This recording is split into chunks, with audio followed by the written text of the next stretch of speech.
बार की बात है। किसी जंगल में एक कौवा रहता था। वो बहुत ही खुश था क्योंकि उसकी इच्छाएं नहीं थी। वह अपनी जिंदगी से संतुष्ट था। लेकिन एक बार उसने जंगल में किसी हंस को देख लिया और उसे देखते ही सोचने लगा, ये प्राणी कितना सुंदर है। ऐसा प्राणी तो मैंने कभी नहीं देखा। इतना साफ और सफेद। यह तो इस जंगल में औरों से बहुत सफेद और सुंदर है। इसीलिए यह तो बहुत खुश रहता होगा। कौवा हंस के पास गया और पूछा, भाई तुम इतने सुंदर हो, इसलिए तुम बहुत खुश होगे। इस पर हंस ने जवाब दिया, हाँ, मैं पहले बहुत खुश था जब तक मैंने तोते को नहीं देखा था। उसे देखने के बाद से ऐसा लगता है कि तोता धरती का सबसे सुंदर प्राणी है। हम दोनों के शरीर का तो एक ही रंग है, लेकिन तोते के शरीर पर दो दो रंग है। उसके गले में लाल रंग का घेरा है और वो सूखे हरे रंग का था। सच में वो बेहद खूबसूरत था। अब कौवे ने सोचा, हंस तो तोते को सबसे सुंदर बता रहा है, तो उसे देखना होगा। कौवा तोते के पास गया और पूछा, भाई तुम दो दो रंग पाकर बड़े खुश होगे। इस पर तोते ने कहा, हाँ, मैं तब तक खुश था जब तक मैंने मोर को नहीं देखा था।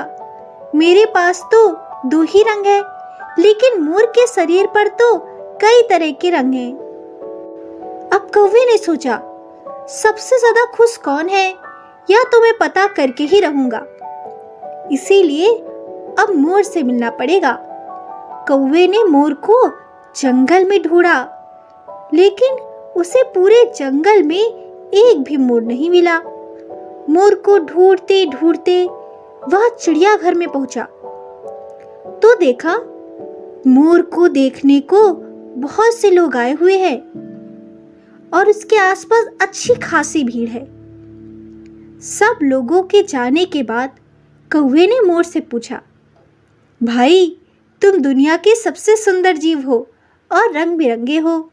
तुम्हारे साथ लोग फोटो खिंचवा रहे हैं। तुम्हें तो बहुत अच्छा लगता होगा। तुम तो दुनिया के सबसे खुश जीव होगे। इस पर मोर ने दुखी होते हुए कहा, भाई अगर सुंदर हो तो भी क्या फर्क पड़ता है। मुझे लोग इस चिड़ियाघर में कैद रखते हैं, लेकिन तुम्हें तो कोई चिड़ियाघर में कैद करके नहीं रखता और तुम जहाँ चाहो अपनी मर्जी से घूम फिर सकते हो। इसीलिए दुनिया के सबसे संतुष्ट और खुश जीव तो तुम्हें होना चाहिए, क्योंकि तुम आजाद रहते हो। कौवा हैरान रह गया, क्योंकि उसके जीवन की अहमियत कोई दूसरा बता गया। ऐसे ही हम लोग करते हैं। हम अपनी खुशियों और गुणों की तुलना दूसरों से करते हैं, ऐसे लोगों से जिनका रहन सहन माहौल हमसे बिल्कुल अलग होता है। हमारी जिंदगी में बहुत सारी चीज़ें ऐसी होती हैं जो केवल हमारे पास है, लेकिन हम उसकी अहमियत समझकर खुश नहीं होते। लेकिन दूसरों की छोटी खुशी भी हमें बड़ी लगती है, जबकि हम अपनी बड़ी खुशियों को महत्व नहीं देते।